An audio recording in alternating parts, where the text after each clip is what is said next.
Meron pa, may dadating pa. Mm. Bali, ito yung ano nila. Ito na yung pinaka-plate ng banana leaf.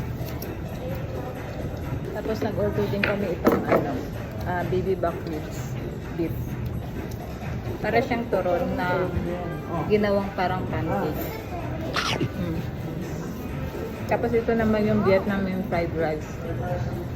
Sarap nito. Ito na banahan. So, ito susubukan naman natin yung baby back ribs. May sabay pa tayo. Bigyan pa tayo.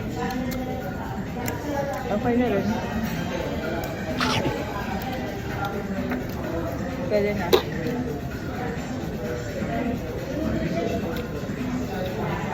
Kuha tayo ng fried rice.